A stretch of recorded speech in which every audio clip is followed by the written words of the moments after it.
Hello students, welcome back to our YouTube channel times of mathematics. आज हम पढ़ने वाले हैं क्वांटम मैकेनिक्स की वीडियो नंबर 3। देखिए, इस वीडियो को आने में थोड़ा सा टाइम लगा है क्योंकि इससे पहले मेरे ऑलरेडी कुछ बीटेक के और कुछ जे के बैचेस चल रहे हैं, बट थोड़ी सी टाइम की प्रॉब्लम के कारण आपके जो ये बैचेस थे आ नहीं पा रहे थे। बट अब मैंने थोड़ा जो अपना शेड्यूल है थोड़ा कॉम्पैक्ट कर लिया है, थोड़ा सा आपके लिए क्वांटम मैकेनिक्स के लिए अलग से टाइम निकाला है। तो अब आपको टेंशन लेने की कोई ज़रूरत नहीं है, आपको टाइम टू टाइम इसकी वीडियोस आती रहेगी और आपके एग्जाम होने से पहले हम आपको काफ़ी सारे एमसीक्यूज प्रोवाइड करवा देंगे। तो चलिए टाइम को बिना वेस्ट करे आगे की ओर बढ़ते हैं। तो सबसे पहले स्टार्ट करते हैं क्वेश्चन नंबर 26 से। इससे पहले के क्वेश्चन हम लास्ट 2 वीडियोज़ में कवर कर चुके हैं, तो अगर आपने नहीं देखे तो उसकी लिंक नीचे डिस्क्रिप्शन में दे दिए है। तो फर्स्ट क्वेश्चन की स्टार्ट करते हैं। The electron probability density is greatest at. ठीक है, जो इलेक्ट्रॉन प्रोबेबिलिटी डेंसिटी होती है वो कहाँ पर ज़्यादा होती है। तो देखिए, जो अभी हम स्टार्टिंग के क्वेश्चन करेंगे, हम बिल्कुल हलवा क्वेश्चन स्टार्ट करेंगे। तो देखिए, जैसे एग्जाम में होता है ना, स्टार्टिंग का क्वेश्चन बिल्कुल हलवे की तरह आता है, आपने देखना है, कर देना है। तो आज भी हमारी जो इस लेक्चर की स्टार्ट होगी हलवे से ही स्टार्ट होगी। तो देखिए, जो इलेक्ट्रॉन प्रोबेबिलिटी है वो सबसे ज़्यादा कहाँ पर होती है। तो जो न्यूक्लियस होता है, न्यूक्लियस से जितनी दूर जाता रहेगा इलेक्ट्रॉन, तो उसकी जो मिलने की प्रोबेबिलिटी होगी वो लो होती रहेगी। तो इसका मतलब जितना वो न्यूक्लियस से दूर जाएगा तो उसकी रेडियस इंक्रीज होती रहेगी। तो रेडियस की वैल्यू जितना ज़्यादा बढ़ेगी उतनी ज़्यादा जो इलेक्ट्रॉन प्रोबेबिलिटी डेंसिटी है वो कम होती रहेगी। तो हमसे पूछा है कि सबसे ज़्यादा ग्रेटेस्ट कब होगी, जब वो न्यूक्लियस के सबसे पास होगा, मतलब जब रेडियस की वैल्यू क्या होगी, 0। तो इसका हमारा आंसर हो जाएगा ऑप्शन नंबर ए। 26 का आंसर हो जाएगा option A, are equal to 0 at radius 0। ठीक है, नेक्स्ट क्वेश्चन में चलते हैं। नेक्स्ट क्वेश्चन हमसे पूछ रहा है which of the following is the correct expression for total number of nodes. तो टोटल नंबर ऑफ नोड्स निकालने के लिए आपने पहले भी जब नेटवर्क थ्योरम्स पढ़ी होगी, थेवेनिन थ्योरम, इन सब में आपने पढ़ा होगा, जहां पर n होता है हमारा नंबर ऑफ शेल। ठीक है, शेल कौन सी है, उसके बाद हम n-1 करके नंबर ऑफ नोड्स निकाल लेते हैं। तो इसलिए क्वेश्चन नंबर 27 का आंसर होगा ऑप्शन नंबर ए, n-1। ठीक है, ये बेसिक क्वेश्चन है, ये देखते साथ टिक लगने वाले क्वेश्चन है। क्वेश्चन नंबर 28 में चलते हैं। If Sai is the wave function the probability density function. तो देखिए, साई अगर फंक्शन किसी वेव का फंक्शन है तो उसकी प्रोबेबिलिटी डेंसिटी क्या होगी। तो ये ऑलरेडी मैं आपको पहले भी बता चुका हूं। तो पहले जो प्रोबेबिलिटी डेंसिटी होगी इसकी क्या होती है, ये कुछ इस तरीके से निकलती है। तो देखिए, इसको हम ऐसे निकालते हैं, प्रोबेबिलिटी ऑफ डेंसिटी किस वॉल्यूम में निकल रही है, कितने एरिया में निकल रही है, और साई इंटू साई कॉम्प्लेक्स ऐसे करके निकलती है डी एक्स। तो इसको हम कुछ इस तरीके से भी लिख सकते हैं, ऐसे करके स्क्वायर। तो ये चीज पूछी गई है यहाँ पे, तो जो वेव फंक्शन होगा इसका साई की वैल्यू, तो इसमें जो प्रोबेबिलिटी डेंसिटी हम निकालेंगे वो किस तरीके से निकालेंगे, इस तरीके से। ऑप्शन नंबर बी इसका राइट आंसर हो जाएगा। नेक्स्ट क्वेश्चन में चलते हैं। क्वेश्चन नंबर 29 में, the wall of the particle in a box are suppose to be. ठीक है, तो इसके ऑप्शन पढ़ लेते हैं। Small but infinitely hard, B option दिया है infinitely large but soft, C option दिया है soft and small, and D option दिया है infinitely hard and infinitely large. तो देखिए, इसको आप कुछ इस तरीके से समझिए। सबसे पहले आपको क्वेश्चन को समझ में आना चाहिए। तो देखिए, जो हम इसको इस तरीके से समझते हैं, तो देखिए, जब किसी पार्टिकल को एक बॉक्स के अंदर रखा जाए, मीन्स ये आपका एक बॉक्स हो गया और इसके अंदर रख दिया गया है एक पार्टिकल। ठीक है, मान लीजिए कि इसकी डायरेक्शन है x, तो यहाँ पर जो यहाँ से स्टार्ट हो रहा है तो यहाँ पर x इक्वल्स टू 0 और यहाँ पर हो गया x इक्वल्स टू l, मतलब इन दो बाउंड्री के बीच की लेंथ है l। ठीक है, अब जो हमारी ये बाउंड्री है ये काफ़ी रिजिड बाउंड्री है, बहुत हार्ड बाउंड्री है, और इसके जो अक्रॉस पोटेंशियल है वो है इनफाइनाइट, और इसके जो इधर पोटेंशियल है वो है इनफाइनाइट। मतलब इनफाइनाइट का मतलब ये हुआ कि जो ये हमारा पार्टिकल है ये बाउंड्री से टकरा के वापस आ जाएगा, ये इसके अंदर पेनिट्रेट नहीं करेगा, ये इसके अंदर इसके आगे नहीं जाएगा। तो यार आप एक चीज बताओ, अगर जब ये पार्टिकल इसी के अंदर रहेगा बॉक्स के अंदर, तो जब ये बाहर नहीं जाएगा तो इसके बाहर जो वेव फंक्शन की वैल्यू होगी वो क्या होगी, हमारी 0। यहाँ पर भी हमारी वेव फंक्शन की वैल्यू क्या होगी, 0। तो जो ये बाउंड्री होती है, ये वाली जो हमारी बाउंड्री है, ये काफ़ी हार्ड बाउंड्री होती है और काफ़ी लार्ज होती है, जहाँ से जो हमारा पार्टिकल है ये इसके अंदर पेनिट्रेट ना कर पाए। तो ये हमसे क्वेश्चन में पूछ रहा है कि जो wall of the particle in a box are suppose to be कैसी होनी चाहिए। तो इसका आंसर हो जाएगा हमारा ऑप्शन नंबर डी, जो कि क्या होनी चाहिए, बहुत ही ज़्यादा हार्ड होनी चाहिए और लार्ज होनी चाहिए। तो इसका आंसर हो जाएगा ऑप्शन नंबर डी। तो चलिए नेक्स्ट क्वेश्चन में चलते हैं। नेक्स्ट क्वेश्चन है हमारे पास क्वेश्चन नंबर 30, जिसमें पूछा गया है the wave function of a particle lies in which region. तो ऑप्शन है पहला x is greater than 0, x is smaller than 0, जो x की रेंज है वो 0 से लेके l तक होगी, और डी ऑप्शन है x की जो रेंज है वो l से कम होगी। तो देखिए जस्ट मैंने अभी लास्ट क्वेश्चन में आपको समझाया था, जो हमारा वेव फंक्शन ऑफ पार्टिकल है, मतलब जो हमारा पार्टिकल है वो 0 से लेके l तक ही लाइज कर रहा है। तो इसका मतलब जो इसी के अंदर जो वेव फंक्शन होगा वो भी इसी के साथ साथ, अगर ये यहाँ पर है तो यहाँ पर कोई वेव फंक्शन होगा, अगर इसकी पोजीशन यहाँ पर है तो यहाँ पर ये इसके साथ वेव फंक्शन होगा। तो जो वेव फंक्शन हमें दिखेगा वो इस रेंज से x की पावर, मतलब जो x की वैल्यू 0 से बड़ी होगी और l से छोटी होगी। देखिए जो ये वाला पॉइंट है ना, यहाँ पर भी नहीं होगा, यहाँ पर भी जो वोल्टेज है इन्फानाइट है और इधर भी वोल्टेज जो है इन्फानाइट है, तो इन दोनों के बीच में ही रहेगा। तो इसको देखते हुए ऑप्शन नंबर 30, जो क्वेश्चन नंबर 30 है, उसका आंसर हो जाएगा हमारा option number C, where the range of x is between 0 and l। Okay, very simple question. Next question में चलते हैं। For a particle inside a box, the potential is maximum at x। ठीक है, वो पूछ रहा है कि अगर कोई पार्टिकल बॉक्स के अंदर है तो जो पोटेंशियल मैक्सिमम होगा x में कितना होगा। ठीक है, तो देखिए इसको कैसे पता चलेगा कि जो x पोजीशन में जो हमारा पोटेंशियल होगा वो कितना होगा। तो देखिए आप फिगर में देख सकते हैं यहाँ पे, तो जो ये पोटेंशियल है या तो x इक्वल्स टू 0 में मैक्सिमम है या x इक्वल्स टू किसमें, l में, l जहाँ पर मतलब जो इसकी लास्ट बाउंड्री है यहाँ पर मैक्सिमम है। तो ऑप्शन में देख सकते हैं हम, यहाँ पर x इक्वल्स टू l दे रखा है, तो इसका आंसर हो जाएगा हमारा option number A, x equal to l। इसका आंसर हो जाएगा 31 का ऑप्शन नंबर ए। तो चलिए नेक्स्ट क्वेश्चन में चलते हैं। क्वेश्चन नंबर 32 में पूछा है the energy of a particle is proportional to the. तो जो पार्टिकल की एनर्जी होती है वो किसके प्रोपोर्शनल होती है। तो देखिए जब हम एनर्जी ऑफ पार्टिकल्स निकालते हैं तो उसमें आपको हमें जो फाइनल एनर्जी मिलती है वो होती है En को हम कहते हैं एनर्जी ऑफ पार्टिकल। और जो ये एनर्जी ऑफ पार्टिकल होती है इसकी हमारी जो वैल्यू निकलती है n² π² h² अपॉन 2ml²। तो आप यहाँ से देख सकते हैं जो एनर्जी है पार्टिकल की वो किसके डायरेक्टली प्रोपोर्शनल है, n² के।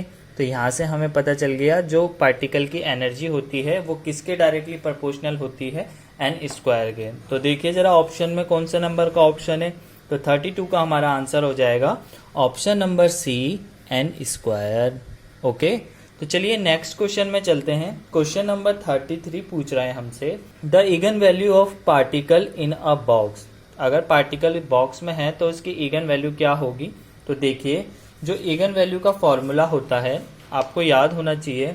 तो जो नॉर्मलाइज्ड इगन फॉर्मूला क्या होता है, नॉर्मलाइज्ड, देखिए जो मैक्सिमम आपके जो भी हमारे एमसीक्यूज बनेंगे फॉर्मूला बेस्ड बनेंगे, तो आपको फॉर्मूलेज जो हमारी इक्वेशन के जो लास्ट में निकल के आती है वो चीज़ आपको याद होनी चाहिए। तो जो हमारी ये वैल्यू निकलती है वो होती है √2/L साइन 2πx/L, और जिसको हम ऐसे भी लिख सकते हैं a साइन n πx/L।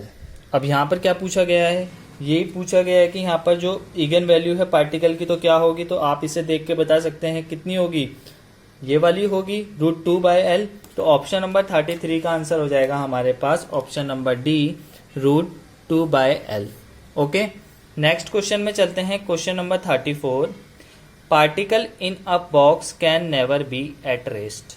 तो देखिए जो पार्टिकल पूछ रहा है कि अभी देखिए जो हमने लास्ट में क्वेश्चन करा था उसमें ये देखिए यहाँ पे, तो जो ये पार्टिकल है क्या ये कभी जो इस बॉक्स के अंदर रेस्ट में रहता है या नहीं रहता है। तो देखिए सोचिए अगर पार्टिकल रेस्ट में कब रह सकता है, जब उसके पास कुछ एनर्जी ना हो, मतलब एनर्जी 0 हो।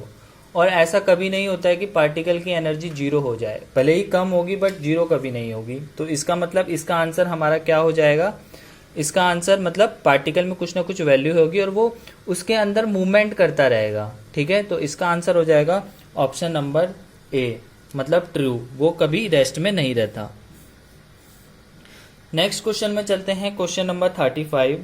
What is the minimum energy possessed bye particle in a box. तो अभी देखिए मैंने आपको बताया था जो इसकी एनर्जी होती है वो कभी जीरो नहीं रहेगी, बिल्कुल कम रहेगी, मिनिमम रहेगी। तो अब इस क्वेश्चन में यहाँ पे पूछा गया है कि अगर उसकी एनर्जी मिनिमम रहेगी तो वो कितनी होगी, तो वो एनर्जी भी हमें पता होनी चाहिए। तो देखिए जो इसकी एनर्जी होती है उसको हम कैसे निकालते हैं, जो कि हमने आपको थोड़ी देर पहले ही बताया था। तो इसका आंसर हो जाएगा हमारे पास option number B, pi square H cut square upon 2m_L²। तो इसका आंसर हो जाएगा ऑप्शन नंबर बी। ठीक है, तो चलिए अब नेक्स्ट क्वेश्चन में चलते हैं, क्वेश्चन नंबर 36 में। तो क्वेश्चन नंबर 36 आपके सामने आ गया है। उसमें पूछा गया है the wave function for the particle in a box is given bye.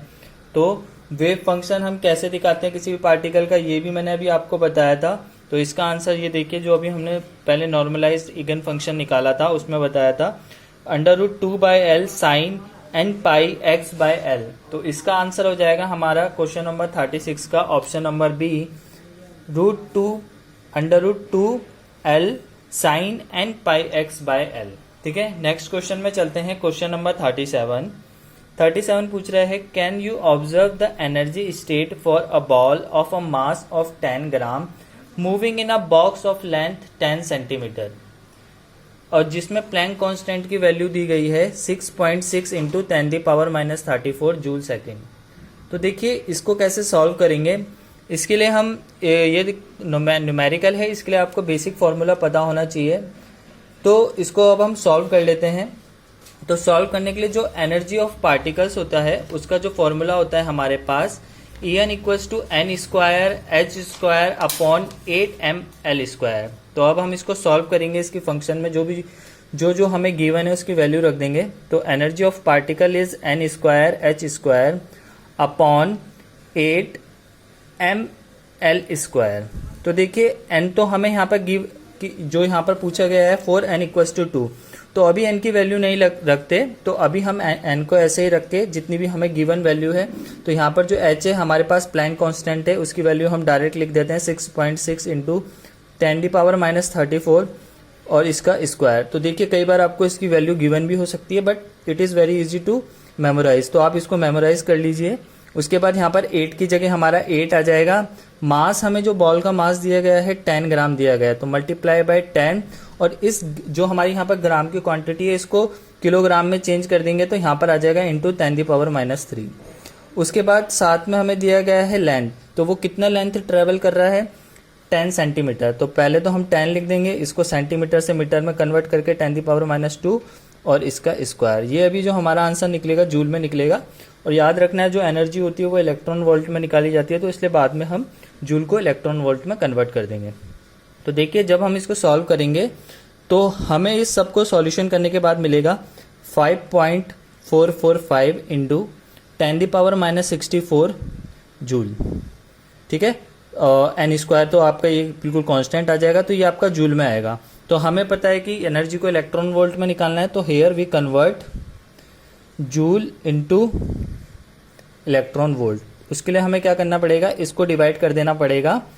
Energy निकालेंगे टोटल 5.445 इंटू 10⁻⁻64 अपॉन 1.6 इंटू 10⁻⁻19, और यहाँ पर n²। अब जो ये हमारी एनर्जी निकलेगी इलेक्ट्रॉन वोल्ट में निकलेगी, क्योंकि हमें यहाँ ऑप्शन भी इलेक्ट्रॉन वोल्ट में दे रखा है, और वैसे भी जो एनर्जी की वैल्यू होती है इलेक्ट्रॉन वोल्ट में निकलती है। तो जब आप इसको सॉल्व करोगे तो एनर्जी की वैल्यू हमारे पास आ जाएगी 3.4 इंटू 10⁻⁻45 n² इलेक्ट्रॉन वोल्ट।